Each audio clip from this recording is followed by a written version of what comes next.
sure that I sent, No. that I actually sent it out. No calendar invite for last month.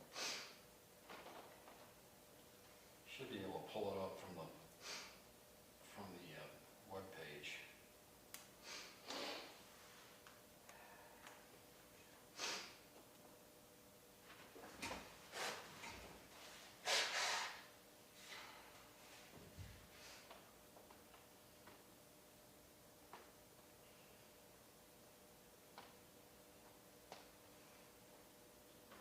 Oh, it's quiet today.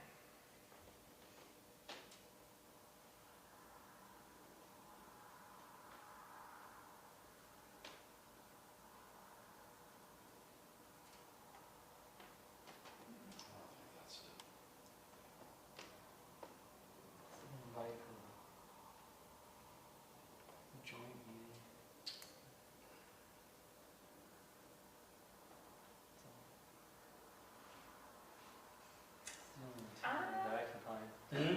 The only itinerary I find is the one for the joint meeting. Okay, so get the Yeah, website I here. can't find an agenda. It should be, okay, meetings and events, okay. Planning Commission, there we go, all right, I got it.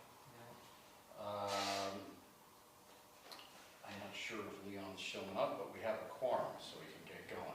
So, call the meeting to order, Planning Commission meeting of May 8th, 7:04.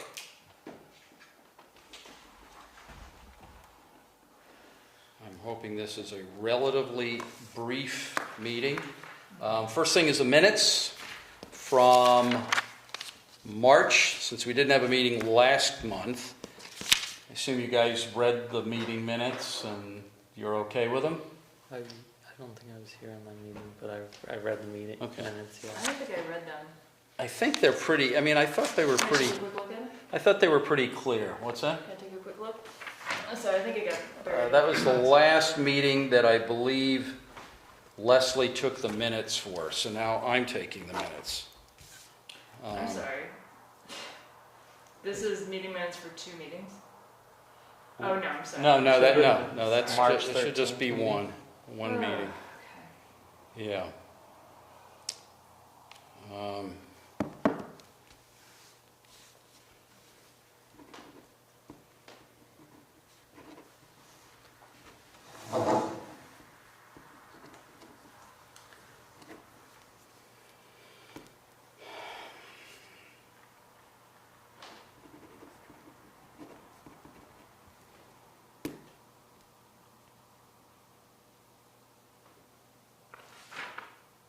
Okay, I'm good. You good? You want to read them? No, I read them. You read them? Okay. Need a motion to, I accept the meeting minutes for March. okay. Do we have a second? I'll second. All right. All in favor of approving the meeting minutes? Aye. Aye. All right. I'll sign these, give them to Scott. Did I see you the other day? I don't Did know. not say hi?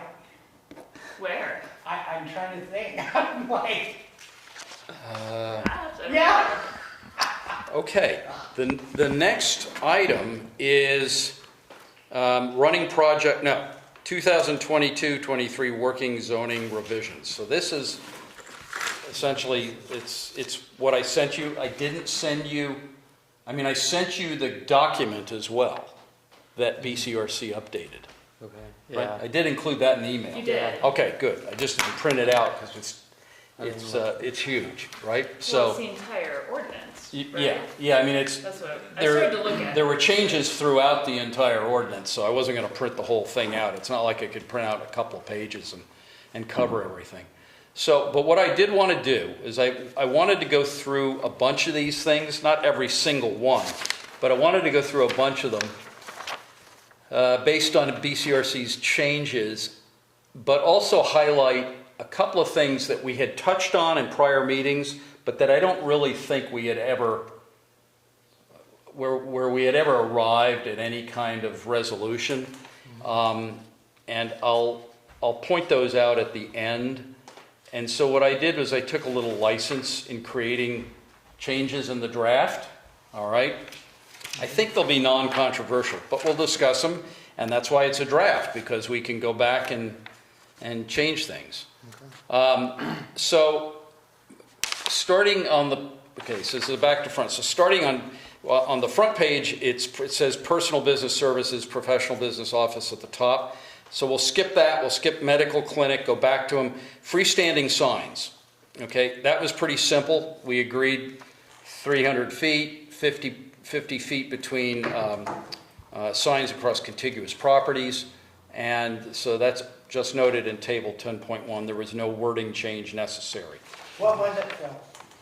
It's freestanding signs. Yeah, but what was it? Signs basically in the rural agricultural district every 300 feet. No more than every 300 feet. But we added no more than every 50 feet across contiguous properties. So you have you can envision a situation where you got two driveways next to each other, two different farms. You don't want it to look like, you know, a throughway kind of clump of signs. So the next thing was lot coverage, and we had discussed this in a couple of prior meetings. So that's largely non-controversial. I mean, we're basically increasing allowable lot coverages to 15%, 7.5%, and 3% in the residential rural agricultural, and the forest conservation districts. And what's the positive of that? I mean, what do you think is the positive of? That people want to be able to create more density on their properties, and we don't have a problem with that, as long as it's not, 100% coverage with buildings. Next was lodging restaurants. This is something that a couple of people came to us with. They initiated it, a couple of lodging owners. The Palmer House came to us and testified several months ago, as well as Andrea Conrad from Barnstead. Yeah. And so they were in a situation where because of the zoning, they were not allowed to have standalone restaurants for guests that are not staying at their lodging. So we felt that it was reasonable to allow them to have standalone restaurants. I mean, it's a matter of free enterprise. We didn't find any problem with doing that. I think the original motivation behind not allowing that was years ago was trying to concentrate more revenue downtown, toward the downtown. So the original motivation years ago was we don't want all this restaurant revenue way out, not close to the core. But I think we've kind of gotten beyond that, and I think we were, well, you've got more history than I do around that whole issue, but so I don't think we had a problem with that. So that's essentially just a change in the maps. It's a change in the use table, and we're making conditional use because we have to make sure that whatever restaurants are established, that we have things like safe access, parking. What's the restaurant situation going to look like on the property? What kinds of concentrations of people are going to be focused based on having a standalone restaurant? So, but largely not. It's mainly around parking and access, safe access for people, for customers. So we've done that, and I think that's a great idea, you guys. What's that? I think that's great that you're doing that. Yeah, you know what? I don't have concerns about losing people from the core. I feel like these people want to. They already have pop-ups. Well, I know the Barnstead has pop-ups, which are allowed, and if they want an extra revenue source, who are we to tell them that Right. they can't have it? Yeah, I mean, some of them struggle, so. and they're going to make if they're going to make more more money off of their alcohol license, their liquor license, than anything else. So Now, water and sewer, Is that affiliated with that, what you have in there? No. As far as, no, that's separate, I think, right? Yeah. I mean, with the water and sewer, or select board, water sewer boards. You mean the water and sewer project? Yeah, Oh, no, no, that's- no, no, in a restaurant scenario. Oh, yeah, I mean, they just have to have proper water access and sewage access, but that's not changing. We don't anticipate that would change at all, as long as they've got capacity right now. And they are feeding people, they are feeding their lodgers. So it's not like they're opening up a restaurant where they never had one before. Conflicting provisions. This is something that was this was just another provision that we put in the very beginning of the ordinance.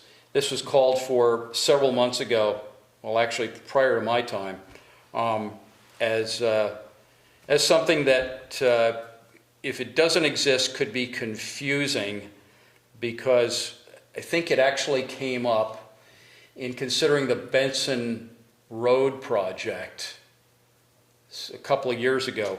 People were wondering how conflicting provisions in considering that resort would operate. So this is perfunctory largely. Then MU2 to MU1 rezoning. We had someone come in, Tim Rice came in and he and his wife gave nice testimony around. They live behind Palmer House, and they have a couple of different businesses. They have a few different buildings back there. They've got an old barn that he wanted to make into a movie theater for weekends, and she has a daycare center. So they basically just wanted to have everything rezoned to MU1, which makes sense because right now their properties are kind of split. It's just moving the property line so that they are allowed to actually engage in these businesses, which makes a lot of sense. So that's just the zoning map. There's nothing in the ordinance that needs to be changed. This is changing the boundaries in the map, which BCRC will do if this is passed. So the residential treatment facilities is that's another issue. We just made it conditional use and expanded its use in MU1 and R10. I don't think we had any problems with that.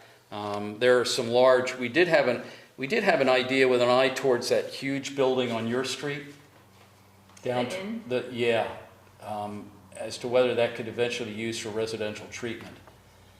The guy that owns it is not, he's very content in just hanging on to it and letting it fall into the weeds. So, Some of my neighbors said that he might be looking to sell. well, I think he's always entertaining bids. It's just that he's not being proactive about it. Yeah. And apparently he's been resistant based on a couple of overtures that have been made to him. So, Oh, he might be holding out hope of his renovation, which he was working on okay. a few years ago to kind of bring the inn back. Okay. So, I don't know, that could be what's holding up. I mean, I go, that's Highland Ave. Your road is the road I use the most to get downtown. So You and everyone else. I go, what's that? I said you and everyone else. And Beach Street. So I mean, the roof's not caving in yet. Hopefully he'll sell it before it does. Otherwise, you're not going to get anywhere near what he wants. It had been years ago. Yeah. I mean, it was falling in. You remember. Just like the Orbis Inn Oh, yeah. in the village, the roof was falling in. The pool, they had to renovate. I mean, so it's He did a fair amount of work on it. Yeah, He just and- couldn't quite finish it to get it up and running. it's too bad. What's cool is what we found out. We did a tour of that area of Elm Street Historic District, because it's got its own little Depot Street district down there, Yeah. the historic district. Yeah. And so when Greg and I and Janet and Bill Badger and Sean Harrington walked through there, they told me about the tunnel that connects the two buildings, because there's another big house right behind it Oh, yeah. that you can see from the road, but it's this part of the same property. And apparently there's a tunnel underneath that connects them that they put in a long time ago. Well, I guess when they built the thing. All right. multifamily housing, allow multifamily housing in the R4, which we had discussed and thought Where's our? it made sense. Island. Island? Yeah, and some of the areas near town. Cass Terrace is R4. Yeah. Parking and landscaping. Okay, this is something that we had discussed at length, and we changed up some of the landscaping provisions with respect to percentage coverage based on the number of spaces in a lot. And we basically made it a little bit more liberal. In other words, we felt like we didn't need as many planting islands in lots that were smaller. So this loosens that up a little bit, so we don't need quite as many planting islands. But we also, what Janet did when she redid this was to put in, she also added, just to be sure, it's just really just a clarification of perimeter. There are islands and there are perimeter landscaping standards. And the perimeter, she just wanted to confirm. So when you look at the document, you'll just basically, you won't see any wording changes. She just put a title of the paragraph in perimeter landscaping so that she's differentiating, we are differentiating perimeter and island landscapes. And there are some, so the rules around the perimeter landscaping are no different than they were. We didn't change anything there. So it's no added, What's that? it's no added landscaping around the perimeter, it's the same. Right, it's just, yeah, we still need, even if we don't require island landscaping, we still need perimeter landscaping around every lot. Dormitories, this is something, you know, I decided to just go back to what the Planning Commission had decided before I even came on. And this had been decided before I came on, and then we questioned it. This version of the Planning Commission questioned it, and we were wondering, well, why should dormitories be permitted use in, you know, or conditional use in all districts where they're currently allowed? Well, originally we said that conditional use for dormitories, this came out of the Burr & Burton Equinox Hotel problem in the village. It wasn't even relevant to the town, where they were trying to swap, and they got dinged for this by the village. Yeah. They were trying to swap dormitories where they kept B&B exchange students, and the Equinox had another edifice where they were keeping certain employees that had just, either they were looking for a home, they were new employees, or they were temporary employees. Okay. And so it wasn't even relevant to the town, but I guess we picked up on it and said, well, we got to do something around dormitories. But I think what we had decided was, tentatively, was it made no sense to make it conditional use. First, it's a largely academic exercise. There really isn't any room for dormitories to be built. There aren't any schools right in town that would build dormitories. So we felt that it made, in any case, more sense to just say, okay, let's just, wherever they were conditionally approved, let's just make them permitted use instead of conditional use. Well, I did think we had agreement on that in our conversation. Yeah, but that was a change from what they had done 2 years ago. Yeah. And this is the. I'm sorry? What we agreed on is what's in the. Yeah. Or change of agreement. Yeah, because it just made sense to have, for these to be permitted use. I don't see any situation in which wherever these would crop up in any limited fashion. In fact, as I said, there's really not much room for them anyway, in the downtown core and town center. But even if they did, I'm not sure what the uproar is. It couldn't be that big. It's not like they're going to house 300 students. Right. You know, they don't have that many international students anymore post-COVID, so. Right. And I have a hard time understanding what the 5 conditional criteria, how those things would be violated or even questioned when it comes to dormitories. There was I'll share an instance with you at the hotel. There were 2 people that came from the Bahamas, and they had arranged, this company is out there that works with the hotels to hire them. And they house them. I don't know where. Right. And they just ditched them. They had 2 weeks left. They had no place to stay. Mm. So we found a place to stay. But the only thing that you might see down the road, which we don't have a lot of property to build a hotel on anyway, you know, unless some The hotel, new one that's being built. some hotel decides that they need to build a house nearby to house their. But again, employees. that's different than dormitories, so what we've decided doesn't impact that at all, because the dormitories are just for students. So what would we consider a house being built there? There is, I didn't bring my binder, there's a term for it, it's boarding house, rooming house, something like that. Yeah, there are boarding houses and rooming houses, and they are in the description and use table. Exactly. We're not changing that Right. at the moment, nobody's raised that with us. Just FYI, that. Yeah, I mean, if the thing in the village had been, if it had just been between the Equinox and another company, that wouldn't have qualified as a dormitory issue. It's because it Right. included BBA, BBA, and so that was the problem. I mean, we may take up boarding houses at another time and discuss that, but the dormitory issue is fairly cut and dry, I think. Okay, so definitions, development and installation.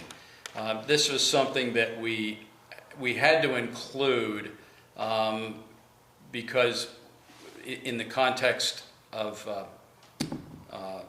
it's included under zoning permits, but it became especially important, the word installation became especially important when it came to temporary structures, which we're going to look at down below. So we have development, we have, building from scratch, we've got mobile homes covered in other places, but we didn't have an installation of for instance, a temporary structure where you'd bring, say, a kit in and basically install it already built, essentially. Primitive camp. Define primitive camp and establish the density limits for them. We did that. We had language that we developed around primitive camps. We all agreed on that. So that just, the use table just focuses on the primitive camp. Accessory apartment. We eliminated the 1-bedroom requirement for accessory apartment. But then what we also did was we cross-referenced accessory apartment to tell people to look at accessory dwelling unit. So accessory apartment becomes subservient to the accessory dwelling unit. That's what that change is all about. And then, as I just said, reverse the cross-reference between ADU and AA. Apparently, ADUs, if you looked up ADU, it was referring you to the accessory apartment rather than the other way around. And it made more sense to talk about ADUs as being the more general category. Accessory dwelling unit, eliminate owner occupancy requirement. This is something that we had gone over in an earlier meeting before Greg left. And he felt a certain way, but he then relented and said, yeah, I really don't have a problem with that. There was also statutory language that BCRC had to put in there. It was state language concerning the 900 square feet. So you'll see that in the document when you read it. Building height. This is something that Greg developed before he left that would increase building height in an underlying district based on the building type, the connections, and the design. And essentially, when you look at the three criteria, you have to meet one or more of those. It was really talking about lines of sight, kind of the optics. It was there was also a multiple of setback difference compared to the height that you wanted to put in. For the human scale. But you'd basically be able to add 10 feet to whatever was already there, as long as the optics are appropriate And that would be something that obviously a knowledgeable planner would look at with, where technically zoning administrator would look at with the Development Review Board when they're considering allowing an extra building, an extra 10 feet on whatever building it is. Then temporary structures, this is what I mentioned before, define the placement of temporary structures as land development. And so that we had to put in a reference to development because temporary structures could be built, they could be brought in as a kit, they could be installed. So we just had to cross-reference land development to make sure we were okay with that. On-farm business, this is where we spent a fair amount of time. First of all, there are a lot of state statutory provisions in on-farm businesses that are largely dictated by state law. What kinds of products, what are qualifying products, what are the conditions around being able to produce those products on a farm. So that's what that's all about. Campers and RVs. This is something that Leon worked on extensively. I really appreciate his work on this. We kind of backed off and simplified it. So for instance, we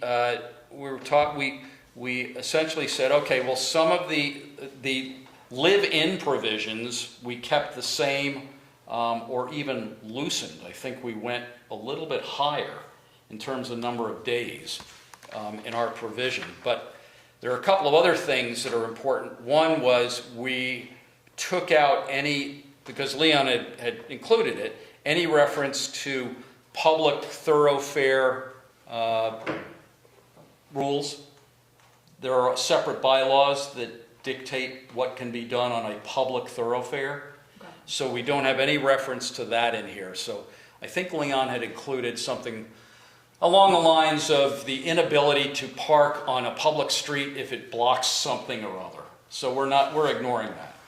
The other issue was, rather than complicating, he had put in some additional setback rules from boundary lines, and we thought it made more sense just to use the prevailing zoning district's setback rules.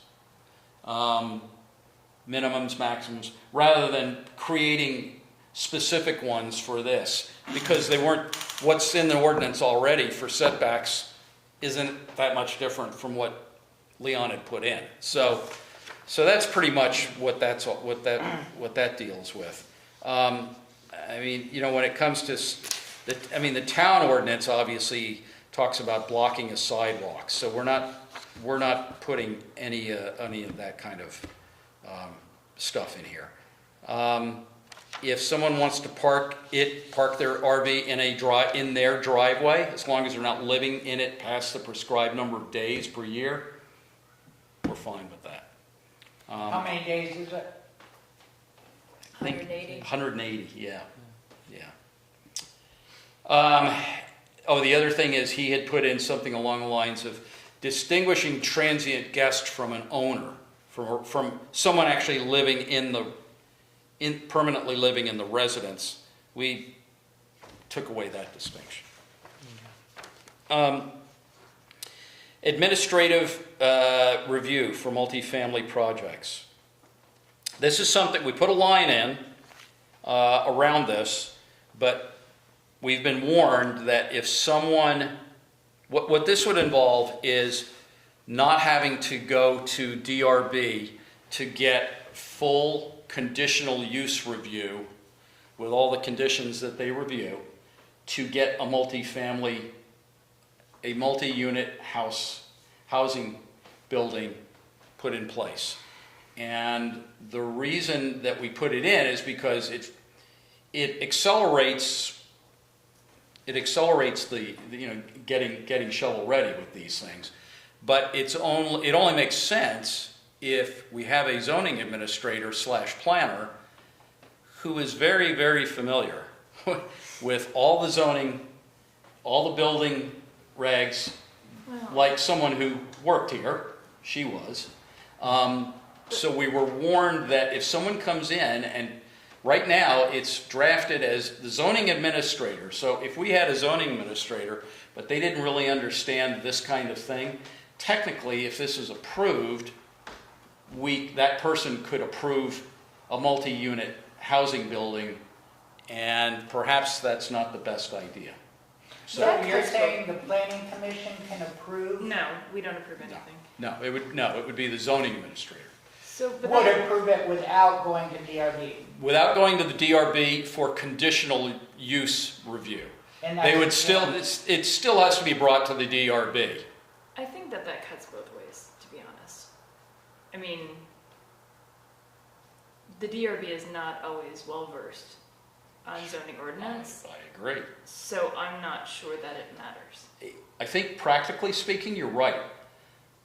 But when it comes to good governance, I think But we can't we're actually. covered a little bit better because it's a citizen group that approved the thing versus one employee of the town. Who's the citizen group? The DRB. What, the DRB is the actual citizens group? Yeah. I don't know. I actually disagree with that. I actually disagree with that because I think the citizen group is much more likely to make a problematic decision than a professional. And we still do want to streamline multifamily Oh, I development. agree. So, I think the key word you used is professional. What we were warned about was someone who is in that position, but isn't necessarily well-versed professionally. okay, but we can't create ordinance based on the individual we I- think might be in a position or might not be in a I position. We have to understand. assume that if we have a zoning administrator, that the zoning administrator is a professional. Well, this is a conversation I need to have with Scott as he, or that we need to have with Scott as we look to hiring a zoning administrator. Yeah. I mean, the requirements of a zoning administrator should be fairly standard and concrete, one would think, In the to past, receive the it's title of a zoning administrator. In the Yeah, past, we've had trouble with that. yeah, and Before multi, Janet, there was someone that was hired that was not. up to speed. Yeah. And multifamily, and we're going to get into this change in a second. Multi-unit housing buildings are a lot more complex than granting a permit for a single-family house. So there's a lot more to consider. I think that, you know, you both have great points, and if, I'm always a promote within kind of person, so if you had somebody that you could promote within to a zoning administrator that's well aware of what has been going on and what you want to go on, We something don't- to consider, you know? We don't get to make any hiring decisions around this, however. But you know what I'm saying, I mean. I mean, it's- I do. I don't know who's applied for this position. I I don't don't know either. who's being interviewed. I don't know if we have anyone in the wings that would want to. But I also think that none of those questions should matter for our ordinance.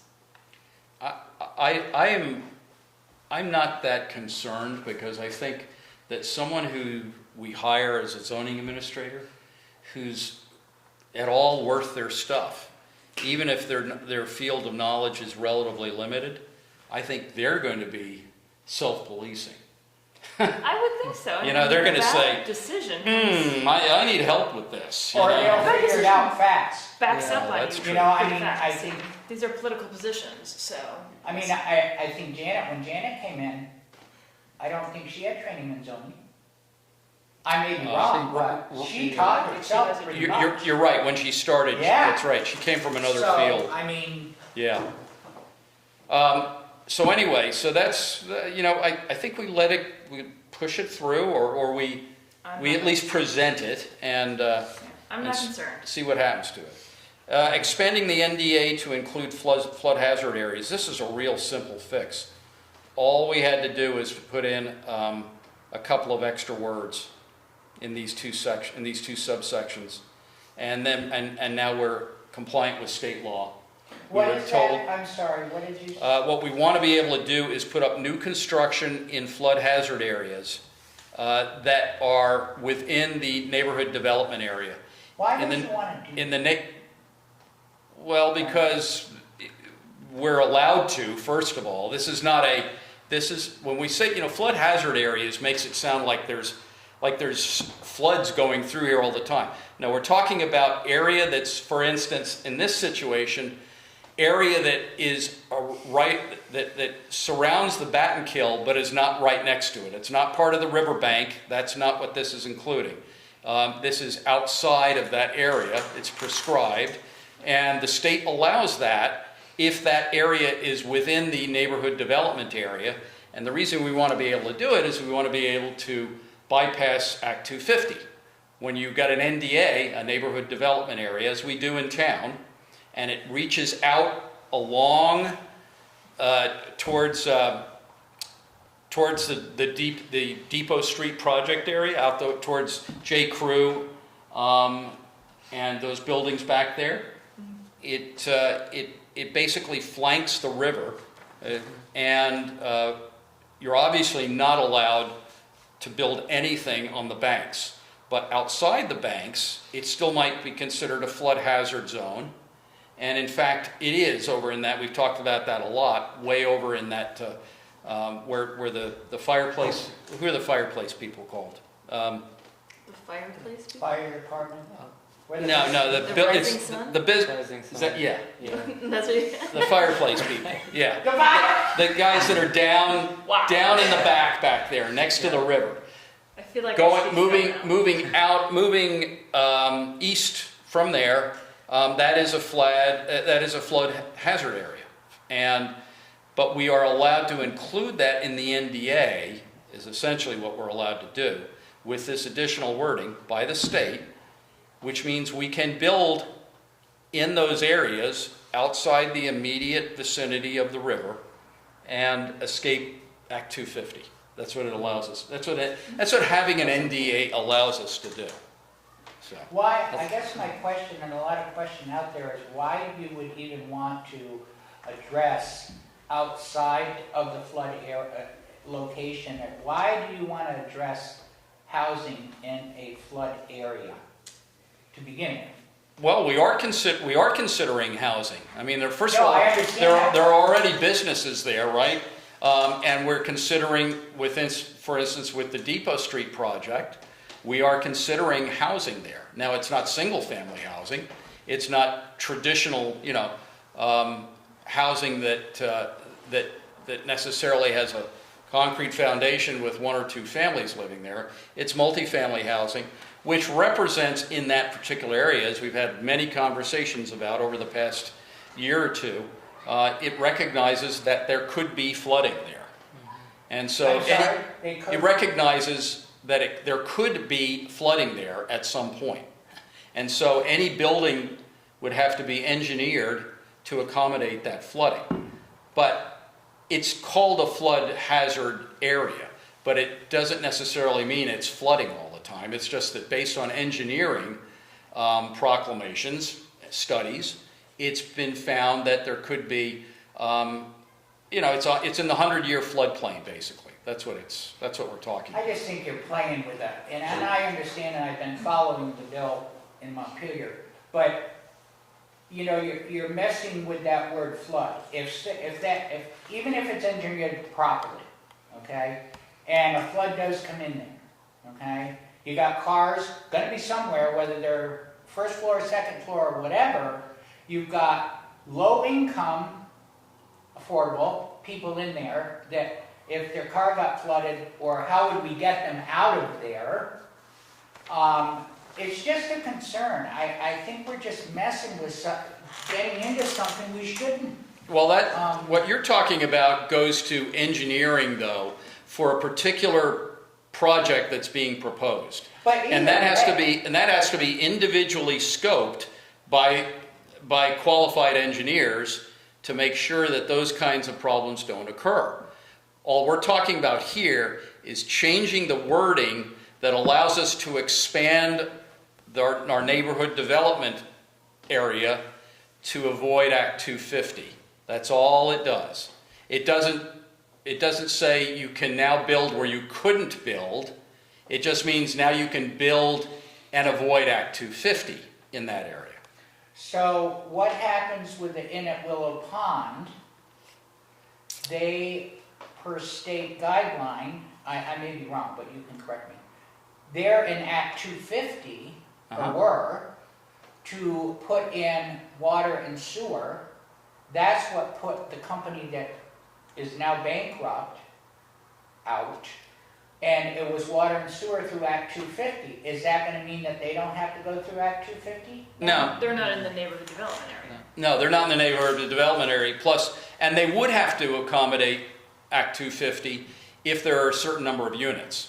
That's a shame. They have to keep it under a certain number of units. They have to keep it under a certain number of units anyway, because they're only allowed to do adaptive reuse for those for building apartments out there, because apartments are not otherwise allowed in that area.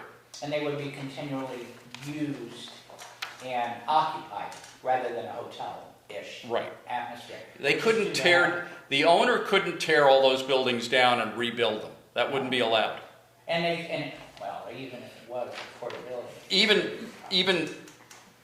Even subject to Act 250, they're just not, we haven't zoned that area to put up new buildings, new residences. Phil? It's too bad something couldn't be done though there we're just letting it. That's not on our agenda, so I would like to keep us to our agenda because there's something I'd like to talk about. Yeah. Yes. With respect to this? Yes, when you get done going through the last item. Oh, okay. Sorry, So, Willow Pond isn't on our zoning agenda. What's that? It's not on our zoning agenda. Okay. Well, it should be discussed to leave a building sit up there like that simply because of Act 250. My question was, is that gonna be part of it? And you told me no. Right. And I understand that. Yeah, I've talked with the owner's representatives for Willow Pond at length, and right now they feel they have limited options as to what they can do. Change the zoning ordinance language from single family to family. Okay, this is where we thought it made sense to change the word family to unit. Because otherwise you're trying to define, the meaning of family has kind of changed, right? A unit is a nice And specific term. it for just makes it, I think, clearer. People are not messing around with, well, we have a family.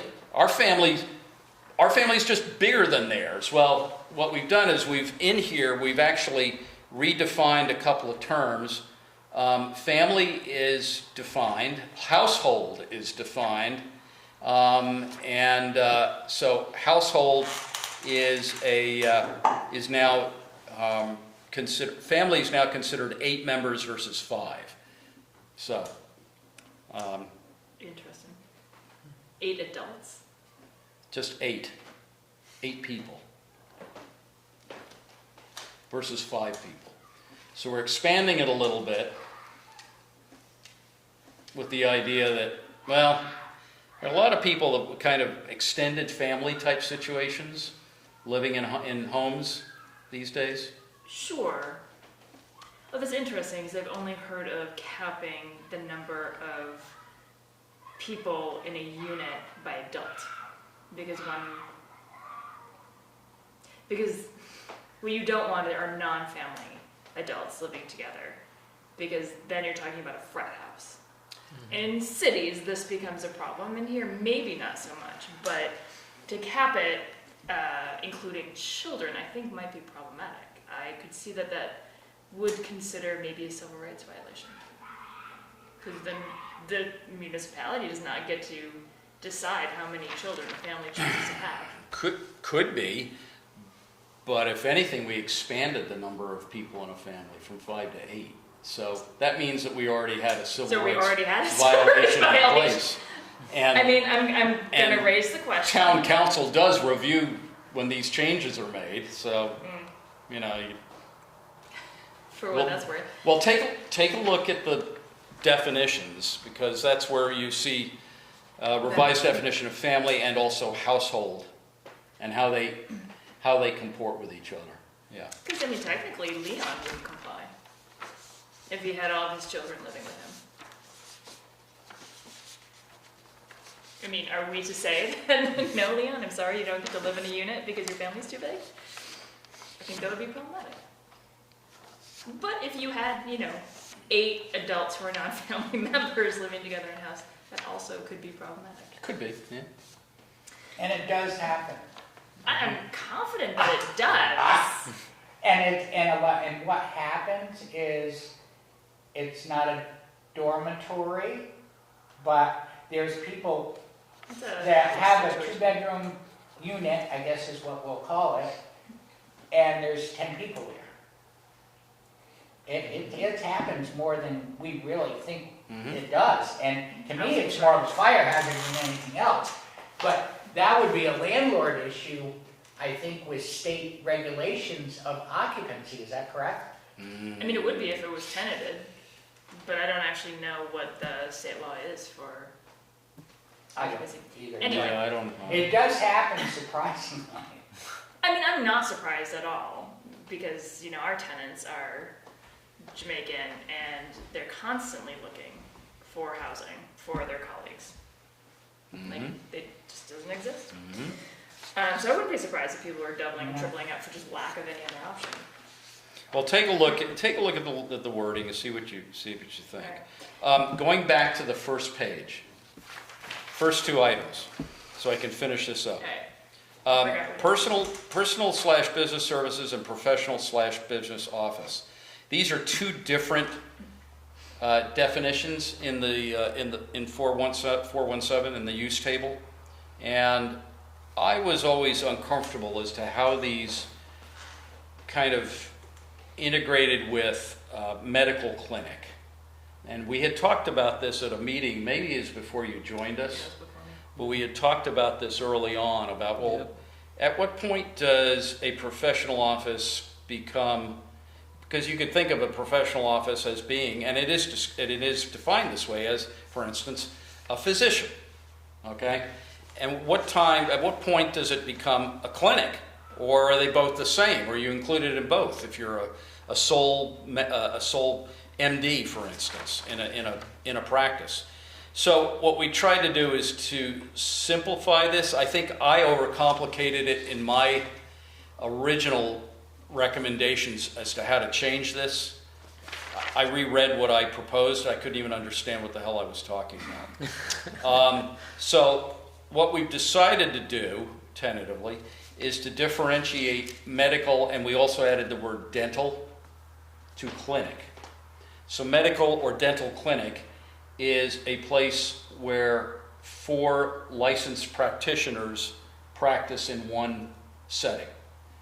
Anything less than 4 licensed practitioners, okay, and that could be a dentist and a licensed hygienist, right?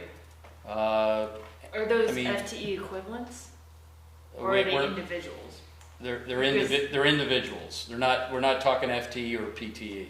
Yeah. Okay, because I think my dentist probably has 3 other licensed hygienists in her office as a sole dental, That would be a clinic. because they are not all full-time. So because they are part-time, this is how she pieces it together. Well, I don't know that that would necessarily fly under the proposal, but in any case, What are we hoping to avoid with this particular change? I don't think we're looking to avoid anything. I think what we were trying to do was to differentiate between smaller clinics and, say, large clinics where you might have 10 to 15 practitioners, right? I'm not sure that actually exists in town, but I mean, the largest one might be right next door, right? Right. Southwestern. And That- what would the difference in So requirements be? the only reason that we were trying to differentiate is because the permitted and conditional uses are different for each of those 2 entities, for a professional office and a clinic. All right? So they're allowed in different zones? They're allowed in different zones, and they're also, some of them are P versus C. So what we were trying to do is differentiate, because it made no sense to, if we're going to treat them the same, then we were being contradictory by having different zoning Okay.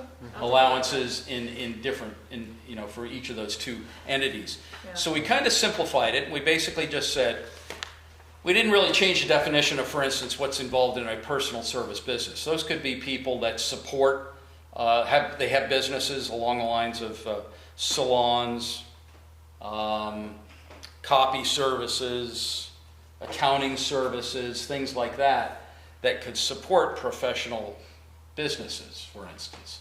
So they work in concert, a lot of them. Now, the zoning is not, it's not completely congruent between professional office and professional business service. So take a look and see, and that's the only thing that I had outstanding about this. Janet gave me some very subtle reasons as to why they're different. I'll send you her email because I wasn't, when she said that, I said, oh, gee, I had no idea that we would look at it that way. But you see what you think. Yeah. So we're simply simplifying and saying, and we did loosen up, by the way, on a little bit of the zoning as well. So, for instance, we allowed professional business offices to be permitted use in the industrial commercial area. They weren't allowed at all before. Medical facilities weren't? What was that? Medical facilities weren't? Yeah, medical, professional business office, which would be, for instance, a doctor's office with under 4 licensed practitioners. And then look at the definition of clinic as well and see how, like, I can't recall offhand as to whether that's, well, it does say right here. Medical clinic, distinguished medical clinic from professional office, and, okay, 4 licensed practitioners, otherwise professional business office. I don't think we changed the zoning on that, though. But what we're trying to do is to recognize that professional business offices, especially if they are service professionals along the lines of lawyers, doctors, dentists, accounting firms, things like that, that they really shouldn't be any different from a medical clinic, at least with respect to the medical practitioner side of that. So I think we were trying to consolidate, what we were trying to do is draw some consistency between the zoning between medical clinic and a professional office that would incorporate primarily health practitioners, nurse practitioners, chiropractors, people like that. So that's pretty much it. But take a look. That's something we didn't discuss in detail at a meeting. So I think we should bring that back up at a next meeting. Those 2 issues specifically, and actually discuss them before we try to finalize any kind of draft for public hearing. So it's those 2. It's the top 2. It's the professional PBS and the PBO, and then the medical clinic. Everything else we've discussed at length. Well, except for the changing family to unit. We didn't really discuss that, but that makes sense. seems like a no-brainer. So one thing that we're missing here is the making sidewalks unwaivable, which we discussed and agreed on. In the absence of being able to send this to BCRC, I was going to look into some options, but then you sent it to BCRC, so then I thought it was on the list, but it's not. Yeah, I know you and I talked about it. I know we had agreement at a meeting. We did? Mm-hmm. What was it, I think so. January? Yeah. It was before Greg left. Was it in the minutes? Is it in the minutes? Well, the minutes got kind of wonky at that point. So we, It would have been recorded, though. and we said they would be unwaivable. Mm-hmm. I remember you and I had a conversation. I just wasn't sure if we had an official conversation at the meeting level. We did, yeah. Okay. Can you explain that, what you were talking about? Unwaivable what? So there are sidewalk requirements in the zoning ordinance of where sidewalks need to be for safe pedestrian passage. And making them unwaivable means that the DRB would not be able to waive those requirements in new developments Why couldn't they? because they're public safety. Okay, so what about cost factors? It's public safety. I honestly don't care how much it costs. Well, I do. if there's a Well, I mean, budget, if it's a developer, like, if it's in the ordinance, it's required by the ordinance, and the developer says, oh, I don't wanna do that, it's too expensive for me If the to make it select safe for board pedestrians. sets a budget and But goes it's not paid by by, the town. what? It's not paid by the town, it's paid by the developer.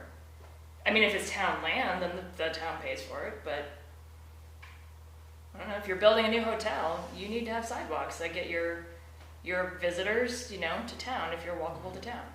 I think that, is that not part of zoning at this point in time? It's in the zoning, it gets waived, So DRB can waive it, yes, sidewalks. yes.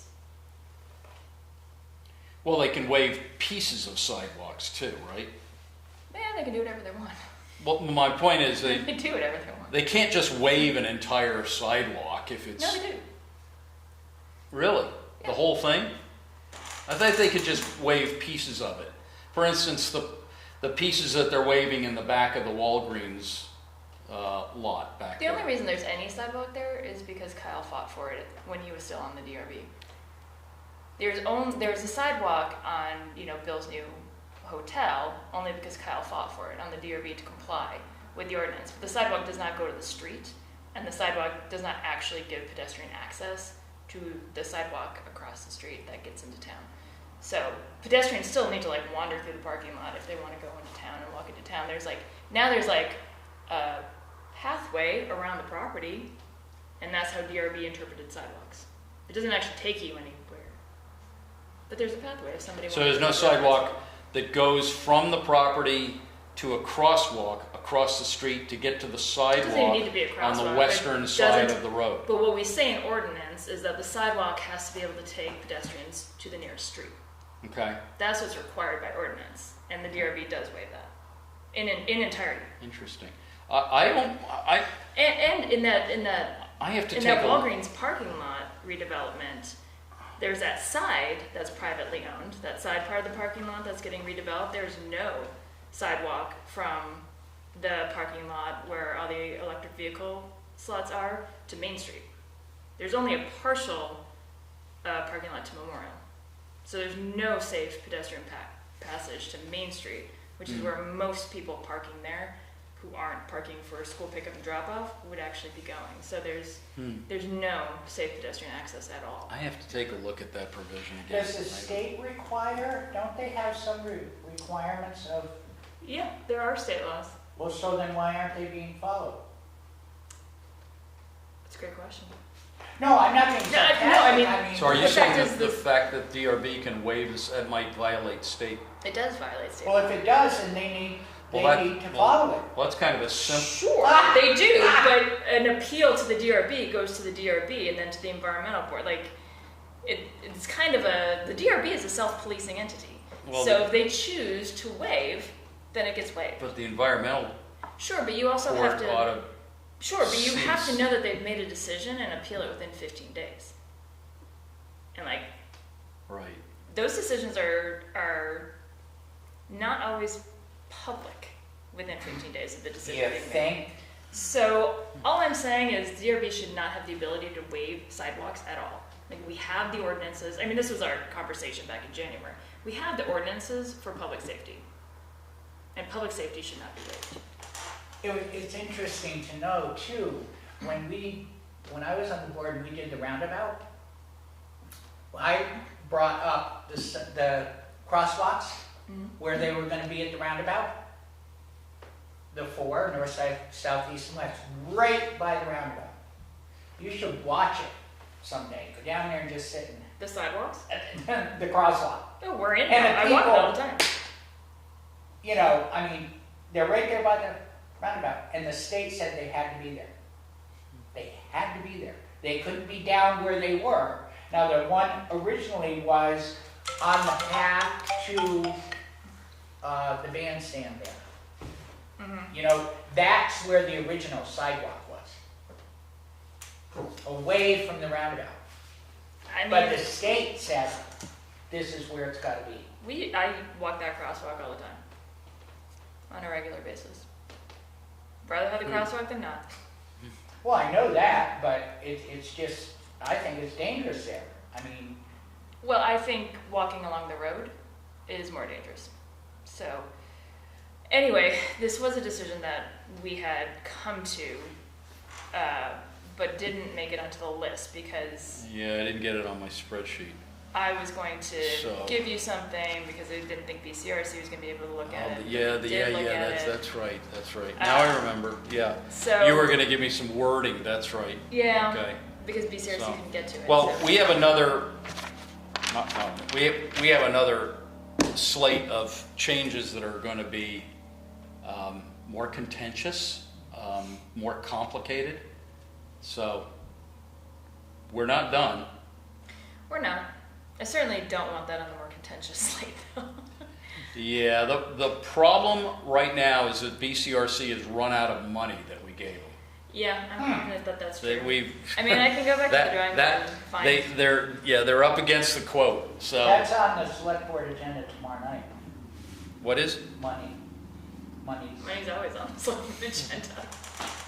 Isn't that? All I the can do is select agenda? request it, and I gotta do with it what I'm able What to. do they do for you, Phil? Can you explain to me what BCRC does for you all? Well, BCRC can do a variety of things. First of all, they'll do analyses, studies, and they'll do that for any township, any town or village in the county. And they're experts at that. I mean, they're wonky guys that know how to do that stuff. Then what they will do, and they do this for some smaller towns, they don't like doing this, but they will actually take on some what I would call shared services responsibilities that towns that are fully staffed would normally execute themselves. But perhaps smaller towns, not the town of Manchester, smaller towns may not have. So for instance, a Sunderland or a Sandgate, something like that. They don't have the staff, so BCRC will supplement, in a sense, supplement their staff. So those are the two main ways in which they operate. What would normally happen with what we've done here is our own zoning administrator / planner would normally make these changes. We don't have one, so we hired BCRC to do this. So what they did was the technical analysis of the ordinance of how to make sure that the changes that we had approved are done correctly within the That you ordinance. had approved. Yes. Quick question, if I may. You're not in a hurry, which I think is great. I think that take your time. I think you've done a great job of what you've come up with. I think that would you all feel more comfortable, obviously you're going to say yes, with a zoning administrator prior to the approval of what you've done? Thus far, I don't know that it matters. We've well, had a professional go through it. Well, there's another aspect to this. The next aspect would be writing a statutorily designated report. The state deems that once you've come up with changes you want to make, and you've marked up the zoning ordinance, it's not good enough to just take a zoning ordinance and give it to the public with a bunch of red print in it. You actually have to create a report, and there is a format to the report. And I have the state law that tells you what the format is. That is something that BCRC shouldn't be doing. That is something that our own zoning administrator should do. Thank you. So hopefully we'll have someone on board to start doing that, because that's what's needed for the public hearing. So we can't schedule a public hearing until we have someone That's right. to do that. Well, that's good to know. Now, BCRC will do it, but they're really not supposed to do that. That's not their strong suit. They shouldn't be doing that. It's not hard to do, Well, so we'd how be do smaller- overpaying them to do it. So, How do smaller towns do it if they don't have the staff in place? well, they would probably hire a consultant to do it. Okay. Yeah. I They- think that's what they did in Arlington, Megan, years ago before they hired the administrator. They hire a consultant. Yeah, they would hire someone with some zoning expertise to actually write the report. And then you're Once, talking- I mean, we've gone through this process before, right? You've gone through it, you've been on long enough, we've gone through it. And there are reports, we have a report, at least one report here, more than that probably. So all it takes is someone to take this stuff, look at the format for the report that one of the past reports we've written, and write a new one.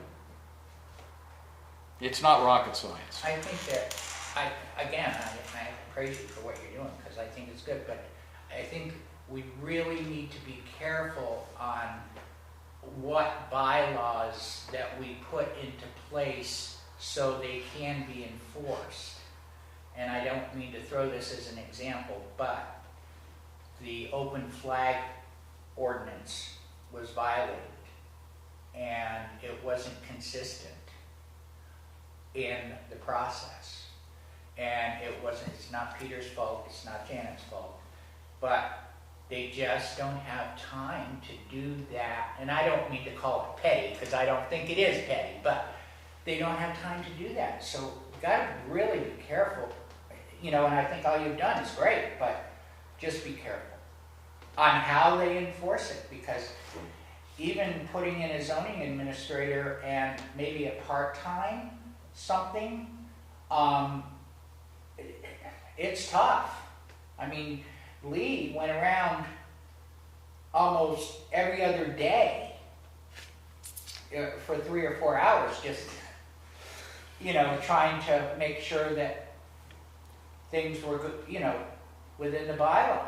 And, just be careful, because you've already really upset 2 or 3 of these businesses with these open flag laws.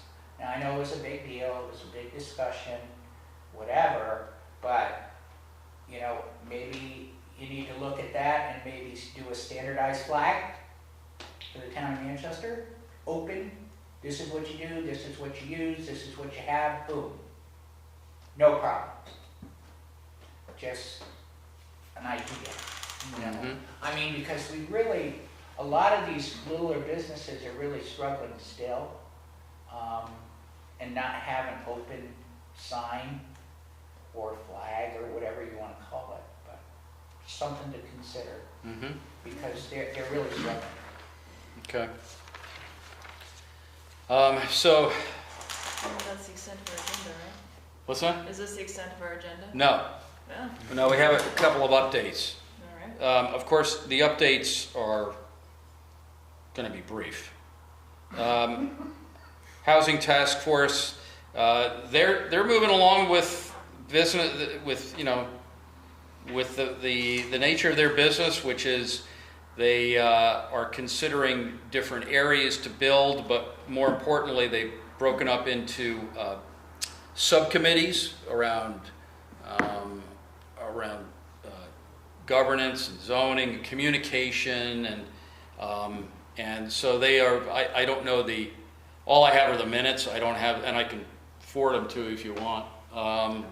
I think they're on the website. They probably are, yeah. So Judd's doing a good job. He's pushing the agenda along and trying to organize them. So we'll see what happens. I mean, that's as much as I know. I purposely don't get involved with it past having set it up. The short-term rental study. Doug Kennedy said that he would have I don't know what exactly he's going to have, but he said he'd have some sort of draft results in the next few days. Will we get them when he releases them? He's going to send them to me and to Scott, and because Leslie was hooked up to get those. So Scott and me and Rich Heilman, who's my counterpart at the village. Can we get that without violating open meeting? Because we won't discuss it, we just want to see. Right. Yeah, it's just like when I sent you here. We're not Yeah. discussing it online. So you should have it. And I have no idea. I haven't even talked to the guy. I have no idea what he's including in this thing. Who is he? Doug Kennedy. Yeah. He's an an economic consultant. For the state. No, he runs his own business. But He's is he doing this for the state? No, he's doing it for. No. We in it's- the village commissioned him.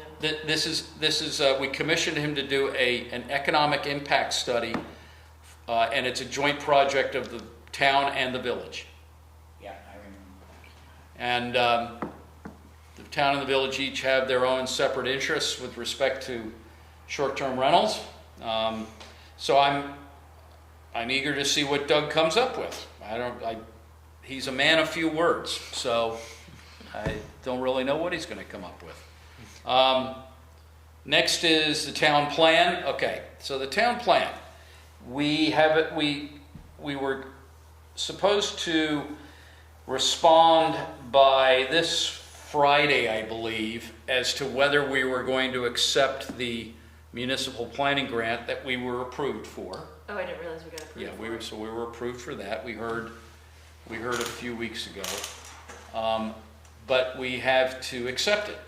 Well, because of everything, all the turmoil in trying to hire people, change in our town manager, and a meeting that I had with Ivan, it's not on hold. I mean, we're going to accept it, but apparently the select board wants to do a little bit more work on defining exactly what the nature of the work is going to be. Originally, we had submitted a proposal, BCRC wrote it for us, but we had submitted a proposal to do a complete new rewrite of the town plan. We thought that was called for. It hadn't been done in 3 decades. We've been amending it, but it's never been rewritten. So I was talking to Ivan about this. I said, oh, we got the grant, and we need to accept it and get going on this, and put an RFP out. And so he said he wants to reconsider whether we actually rewrite the whole thing or whether we can do another update. Why?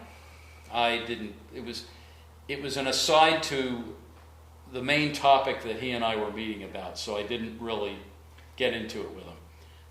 If we're getting the funding for it, why wouldn't we do a full?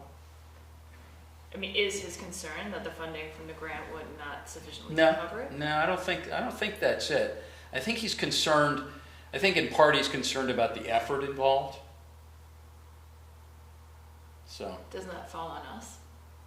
Well, yeah. I mean, the technical effort would fall on the consultant that we hire. Yeah. And doesn't it go through us? It does. Yeah. So. I need to talk to Scott about that a little bit more, because we got a 2-week extension on accepting it. Does the select board have the authority to bypass what the planning commission chooses to do with this? Sure. They have to approve that town plan. And there's no reason why we couldn't accept the grant and just do a rewrite. State doesn't care if we do a complete, from scratch kind of, fresh new document, or whether we just rewrite large portions of the thing. My response is that there are several things that we would continue to keep in there. There are other things we need to add that would have never been in the amendments. And then, thirdly, though, I don't like the format of the thing. I think it's very difficult to read. I think it's repetitive. I don't think it's all that well organized. So. I think it's contradictory. What is? The town plan. It contradicts itself from section to section. I didn't necessarily get that, but. Well, I think that's what happens when you spend 3 decades just updating kind of technical pieces of it. At some point, it's just going to kind of collide with itself. It was done on purpose that way. So. Well, To confuse people, so decisions could be made without people following. well, I think it would be a gross missed opportunity if we did revamp it, especially now, coming out of a pandemic. list looks different, our I needs agree. are different. I agree. This was not a conversation I was gonna get into, since it was a kind of an aside and mentioned toward the end of a meeting that I had with him, so I didn't, And I find it really wasn't hard gonna, to complain about poor turnout at town meeting if we're going to refuse to engage our residents in any other way. no, I agree. Because a large part of it was gonna be outreach. Yeah. We could still have outreach and do a rewrite, but it's, But who's gonna feel like they're gonna it's, need buy-in on it's it? kind of disingenuous, I think, so, People see right through that. yeah, so I'm still in favor of doing a complete rewrite. You are, And you are. I am, yeah. Total town plan, I wanna say, I may be wrong, took 2 to 3 years to actually put that in. It was a big process. Yeah, When you have community process, these things don't happen overnight. But if what we want is And don't residents rush to it. have buy-in, and what this town does, that's the process that we do. Yeah, I think it's time to rewrite it. And so I'm not quite sure where Ivan's coming from. I'm gonna have to have another conversation, I'm sure at this point Scott knows. Well, What's Chris, I going don't on, want to speak but- for you, but Mhm. I would think that it would be nice if you could express at the planning commission that strong feelings about rewriting the plan. Hold on, I will, Yeah. yeah. Yep, Because I Um, think that's baloney. what's that? I think that's a baloney. Yeah, and as I said, I don't know why, so. I'll be honest, I don't actually care. And like you said, I think there's going to be big chunks that we will keep. So I don't know if Yeah. it's just a But technical I thing would that. like I would like residents to validate that we should keep them. Yeah. Because right now we have very few voices that actually participate in our government decision making, and so many get actually actively shut out of our decision making. I mean, if we're going to keep large chunks, I would at least like residents to be like, yes, we like that, we agree with that, let's keep it. Yeah. Mhm. No, that's the right way to go. I mean, we did do a lot of that on some of the rewrites. We had a community gathering. We all got onto. We each had separate tables of like teams, and we'd come up with ideas, and we'd all share them as a big group. So I mean, there was that community involvement back then too. Mhm. But there was a I know. consultant too, remember? yeah. Wayne This- Granquist? Oh yeah. This is at the last rewrite, what, Mhm. 17, 18? I think? 17, I think. Yeah, Yeah. yeah. I mean, I can see that, like reading the town plan, I can see that. There were some very specific things Yeah. put in there. Yeah, it's time for a variety of reasons. So I'm going to push back, or it may be that this was a conversation I had several weeks ago. So it may be that he's relented at this point. I don't really know. I mean, a lot of that is, if you talk about a rewrite, I mean, a lot of people just think of that a different way. They think of it from the scratch. I don't think of it as scratch, but I think of it as going from line by line by line and going through each one and seeing what we want to take out, what we want to change. And I don't think we did that as a whole document necessarily on some of those rewrites, and that's why it might be chunky Mm, or like Yeah, this- because it's kind of this- piecemeal, mm. Yeah. did a few So I this think you year. were right with that. Yeah, when you Yeah. put enough patches on a piece of clothing, it starts Yeah. kind of lose its definition and gets weaker too. So, Structural you know, integrity. yeah. I so- mean, if what we say is that we want residents participating in our government, this is the way that we get them, because they aren't coming to town meeting. It's been a problem. That's been a problem because we're not engaging people where they are. Yep. Well, there were a lot of people at the cell tower meeting, weren't there?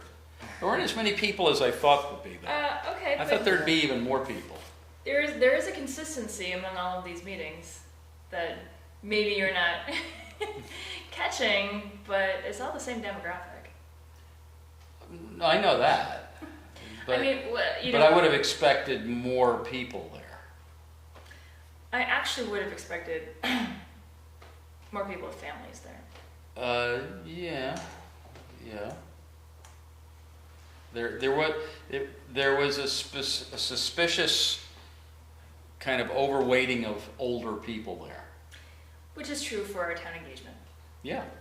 Well, I think a lot of times the attitude is that, why do I need to go? Because y'all have made the decision already, so why do I need to go? Yeah, well, that, I, yeah, that's- that's a very cynical way of looking I'll at be it. honest, Well, I'm not gonna I'm speak. just telling you where it's at. That's- Because I don't because hear we're that not from allowed to anyone. make But decisions. I don't hear that from anyone Well, I I know do. who wishes that they could be there. It's more that they aren't able to be there in the way that is presented. At Well, least in my demographic, my peers, like physically can't be there. So if we aren't engaging them where they are and providing Right. ways for them to engage, Right. like they can't Right. be there. If you got, I remember that. You got young kids or you're out of town working or whatever it is, yeah. Apparently, back in the day, town meeting had daycare and meals. Did it really? It Yeah. did. What a And concept. when boomers didn't need it anymore, Wow.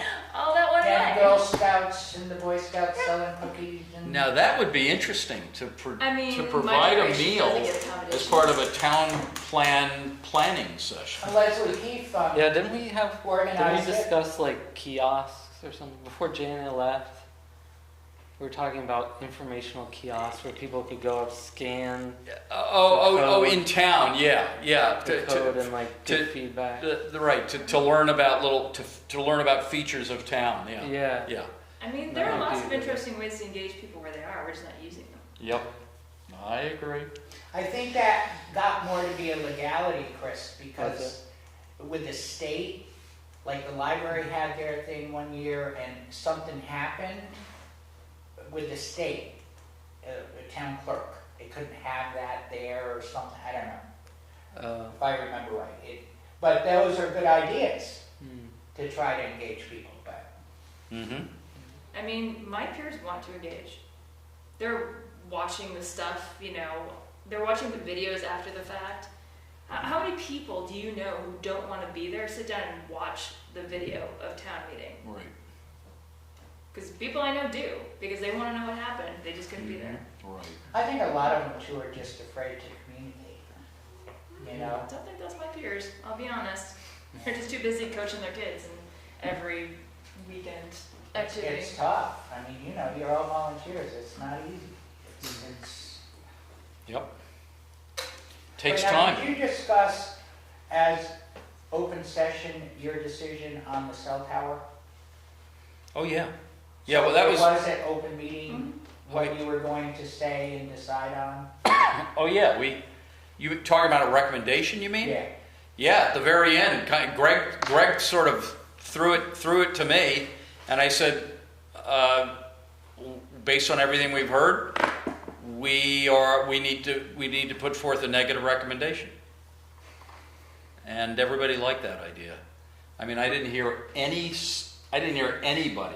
who supported that current proposal. At the meeting? Nope, there was consensus. Right. There was consensus. So the last thing is the zoning administrator / planner, hiring someone like that. Megan and I have, we're doing an interview of a couple of young ladies on, I assume they're young, I shouldn't say that. I would A couple not of, assume they that. have female first names, so a couple of ladies on Wednesday. Apparently they are the finalists.